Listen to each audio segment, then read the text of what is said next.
Hey friends, I'm Ashley and welcome back to my channel. So today at the time of filming this video, it's Monday, September 22nd, so it's the first day of fall today, so happy fall. And today's video is going to be another reading vlog. I'm going to make this one a weekly reading vlog, so we are going to start it today and I'm probably going to end it on Saturday. And so this reading vlog is just going to be following my journey of reading for the week and also with some lifestyle stuff because I do have this week off from work and tomorrow I'm actually leaving to go to New Hampshire for a few days because this week is my husband's wedding anniversary, so we booked a cabin in New Hampshire. And so I'm really excited for that, and of course I'm going to be bringing some books along with me to read, and the main book that I'm going to be focusing on this week is Grave Flowers by Krause. So this is a YA fantasy that just came out in September. This is a dark Gothic fantasy that follows a princess who ends up having to marry the prince but then killing him. And this sounds like it's going to have like dark and creepy vibes to it. And to give you an idea of those vibes, let me just read to you the first line of description that is on the inside flap. So it says, Princess Madalena and her twin sister Inessa were born attached at the hand and separated right after. So that first line right there is definitely setting the tone for a creepy Gothic fantasy. And add to that, it says that Madalena spends her time taking care of magical flowers that are called grave flowers because they're ideal for torture and torment. So I'm really excited for this because I'm in the mood for some dark fantasy vibes because I just finished reading some wholesome fall romances, so now I want something darker to read. And so without further ado, I'm just gonna go hop right into this, and I'll be back once I've read some to tell you more about the story and to share my thoughts.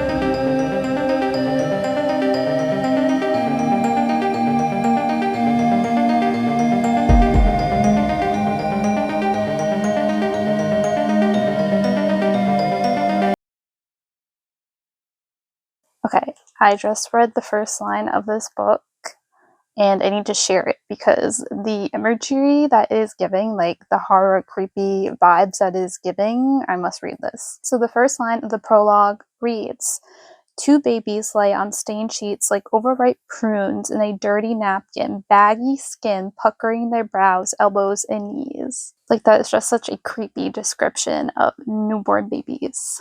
Oh, but we already got our first mention of grave flowers. So Queen Richard's wife, the Queen, is giving birth, and the only ones in the room are him, the Queen, and grave flowers, which had snooped their way into the room uninvited through the cracks in the walls. And the grave flowers are also weeping pinky red liquid.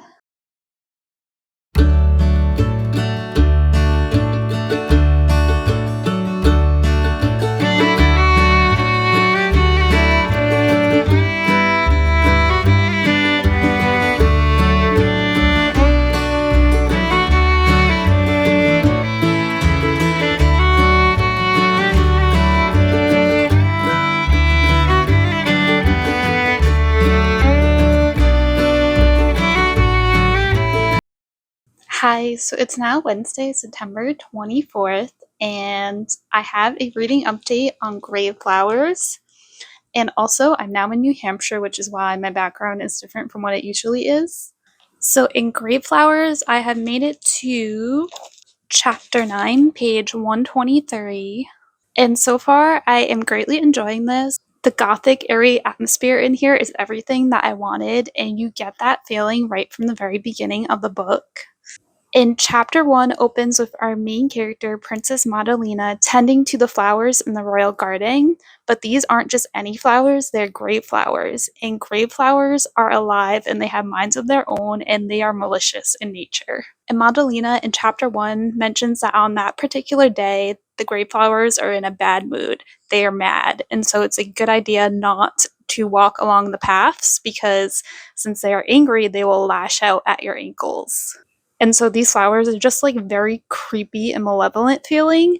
And there are all different types of grape flowers. For example, there are starvelings, and these ones have purple blossoms and curved black thorns, and they feast upon human flesh. And then there are also beauties who are obsessed with being pretty, and they get jealous over anything that they think is prettier than them. And these flowers thrive with salt water and in gloomy places that don't get much sunlight. And so Madalena's home, the kingdom of Radix, is a perfect place for them to bloom because it's a gloomy kingdom where there isn't much sun and there's always fog and clouds. Also, if you say a certain invocation, the flowers will exhibit a certain power.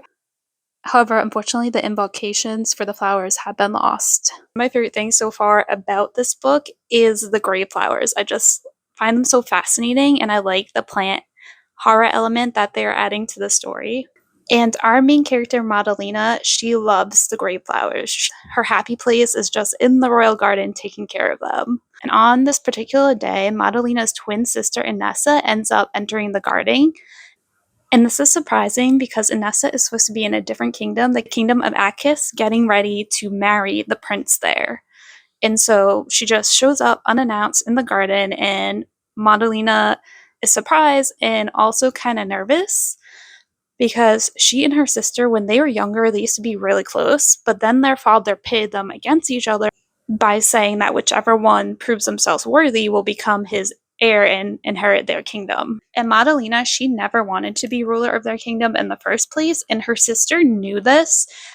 And so she says on page 21, "You don't wish to rule, so help me and you won't have to. You must never say a bad word about me, not even in front of the servants. Whenever I tell you something, you must do it. Show obedience so others do as well. Copy my styles, but without any personal touches or imagination, so everyone knows you are the imitation, not the original.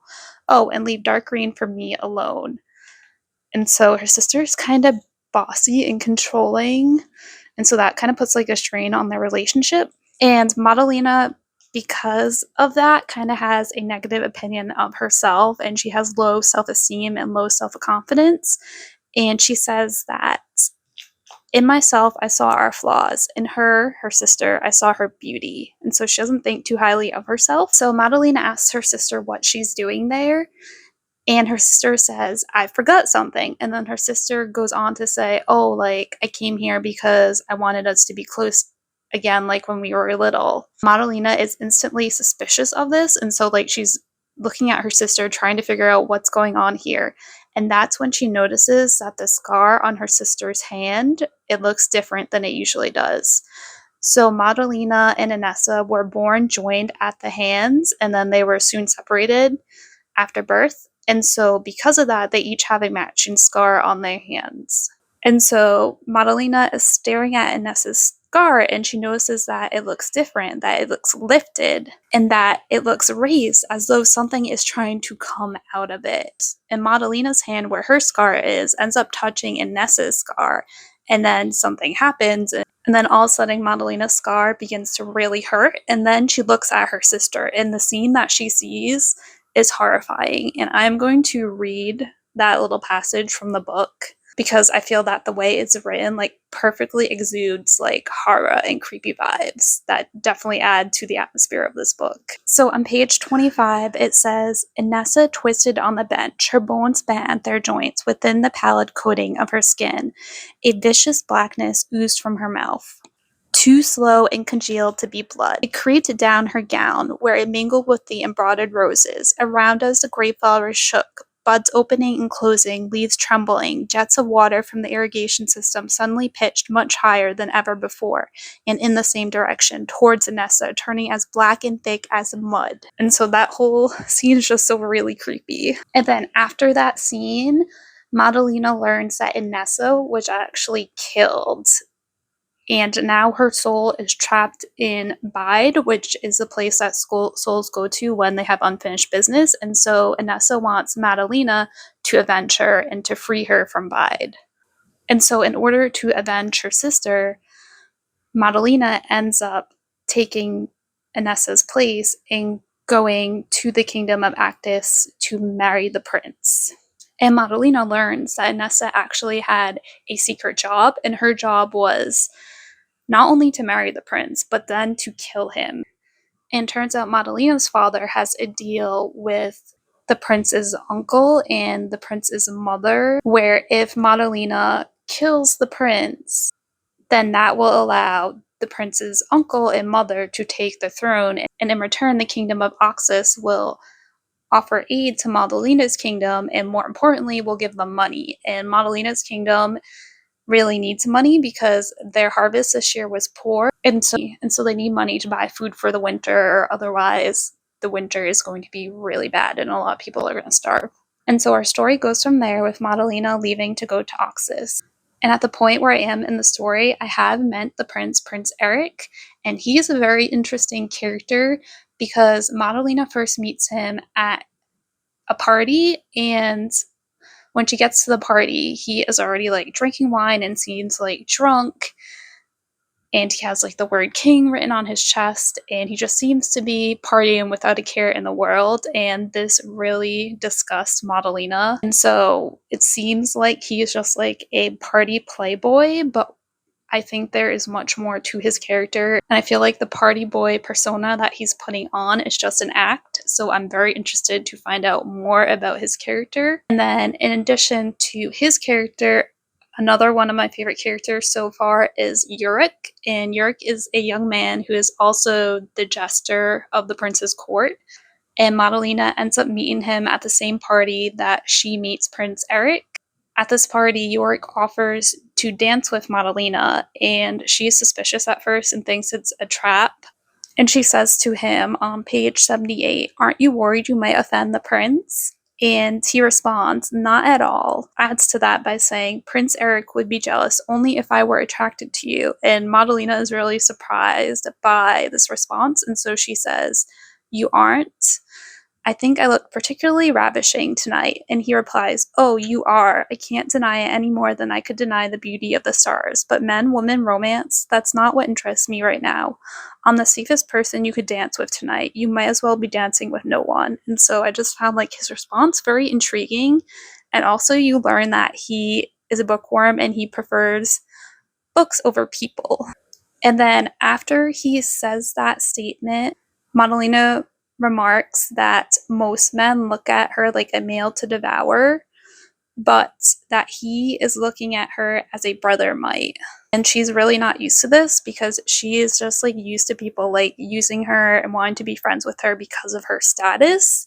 And so she's never really had a friend in her life. And I feel like her and Yorick might just end up being just really good friends. And that would just be like really heartwarming to see. And so I'm really interested to see where their relationship goes. And so those are all my thoughts so far. Like I said, I am really enjoying this so far. I am loving the eerie, creepy atmosphere.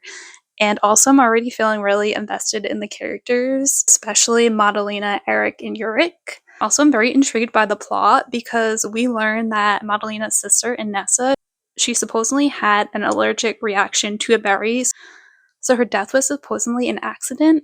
But I don't know, it seems kind of suspicious to me, and the fact that Eric seems like he's hiding his true nature and his true self makes me think that like maybe he had something to do with her death.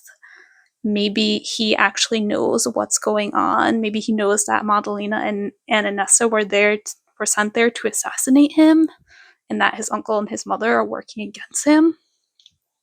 But who really knows? I'll only find out if I continue reading, and so I'm really excited to continue reading more of this.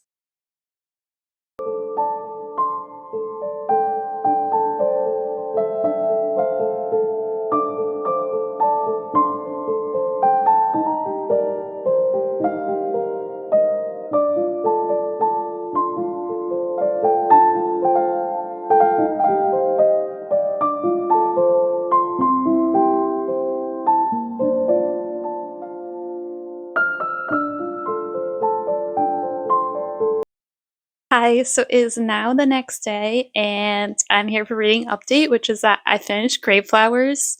So I finished this morning, and this book, oh my gosh, this book was such a ride.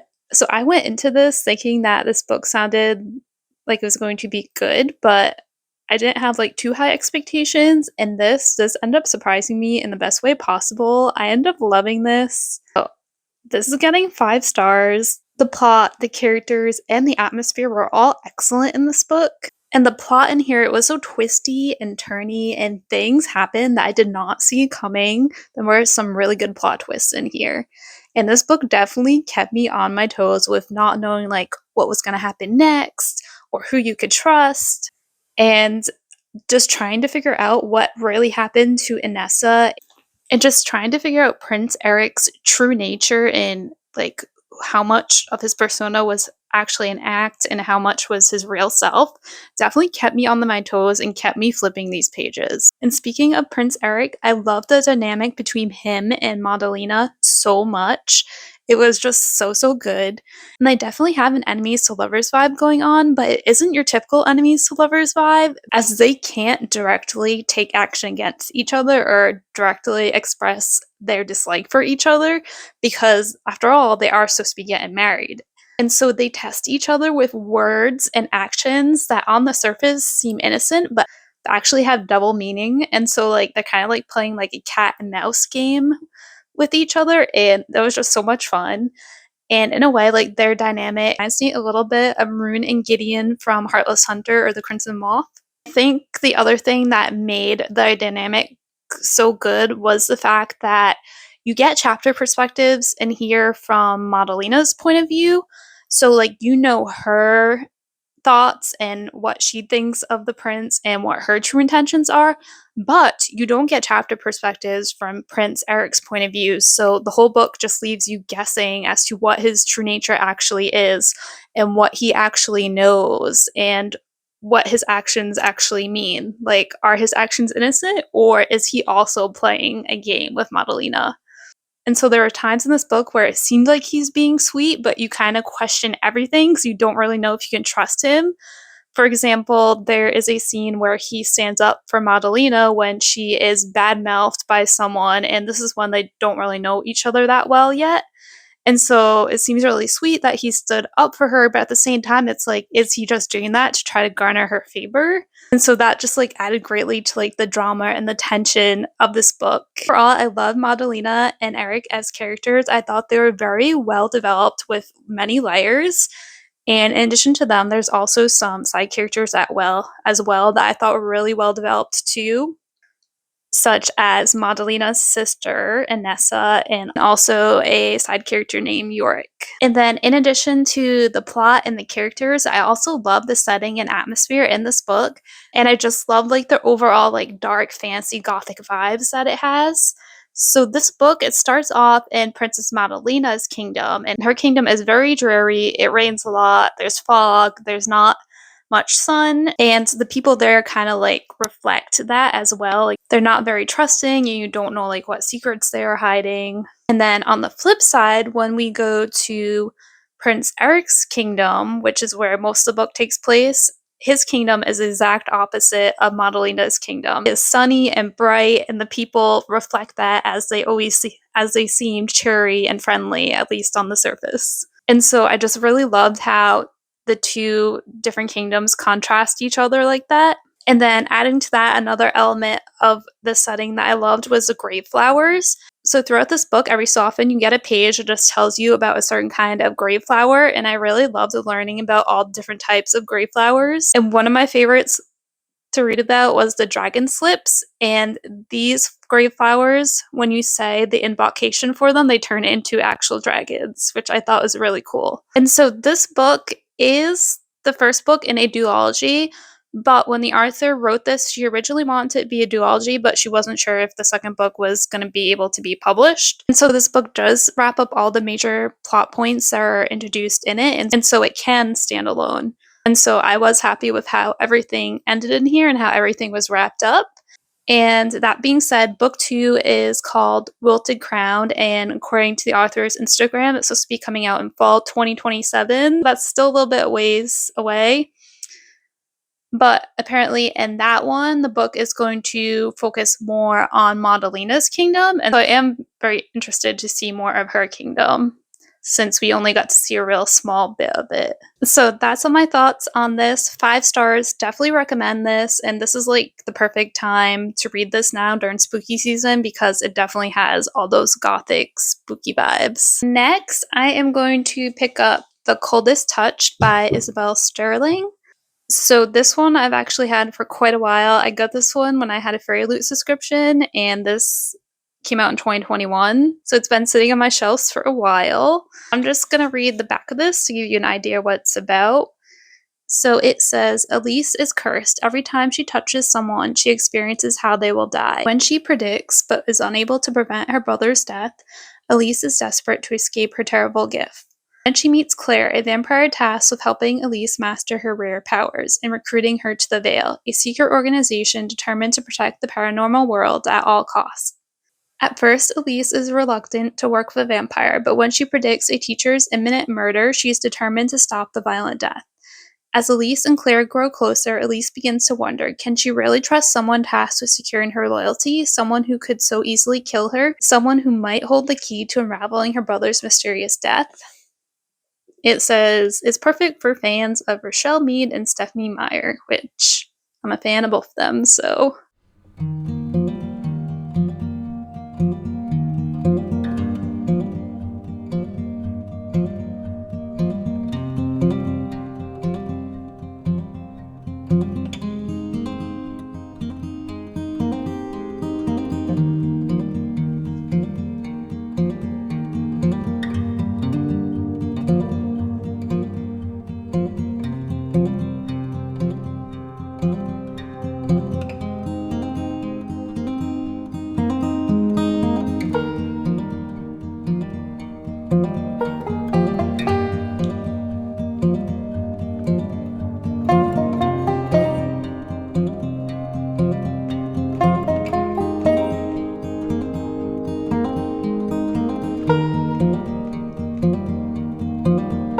Guys, so it's now Saturday, September 27th, and as you can see from my background, I'm back home. So my husband and I came home from New Hampshire yesterday, and this morning I finished The Coldest Touch. So I'm here with a reading update and to wrap up this video. So I thoroughly enjoyed this book. I'm giving it 4 stars. It very much reminded me of books from the Twilight vampire era. So books like Twilight and Vampire Academy and House of Night and Blue Bloods. And this book had similar elements to those vampire books. For example, it takes place in the modern everyday world where the existence of vampires and other supernatural creatures is a secret from normal human beings. And also, the supernatural world in this book is governed by this organization called the Veil, and they're headed by 2 vampires, and it reminds me very much of the Volturi from Twilight. And that being said, this book did have details that were unique to this story and world. For examples in here, it's against the law to turn a human into a vampire if they're under the age of 25, and that's so the brain has time to fully develop. And we see Claire, one of our main characters who was illegally turned at 17 years old. We see her struggle with her brain not being fully developed and constantly struggling to control her emotions. And like other vampires can't relate to her because they have fully developed brains and so they don't understand her struggles. And then our other main character, Elise, ends up developing these powers where if she touches anyone, then she can see their death. And she is what is known as a death oracle, and that's like another detail that is unique to this story. And there is only one death oracle in existence at a time, and they have the power to see people's death, but also the power to extend that person's life and also unravel supernatural creatures, such as vampires like Claire. And so those are a couple things that make this story unique. And also just the fact that Claire is a vampire, but she doesn't want to be a vampire, and Elise doesn't want her powers. I feel like a lot of times in books like these, the main character either wants to become a vampire or they're already a vampire and they accept that nature and embrace it. Oh, and this book does have some fun Twilight references in it as well. And I will say that the plot in this was a little bit predictable. I could see where it was going, but that being said, it felt well thought out and it was a solid plot. But for me, what really made this book and what kept me reading was the characters. Like Elise and Claire were very interesting characters, and also there were memorable side characters in here as well. And I especially loved the relationship between Claire and her two best friends. It was just so heartwarming, and I loved how they were always there for each other. And similarly, the romantic relationship between Elise and Claire was very cute and very sweet, and the development of it also felt really well paced. And this is a standalone, so everything is wrapped up well in the end, and I like how it all ended. And so overall, I have no complaints about this book. I just thought overall that was a very solid read, and I enjoyed my time with it. So those are all my thoughts on The Coldest Touch, and with that, I am going to end this vlog here. Thank you so much for watching. Until next time, bye!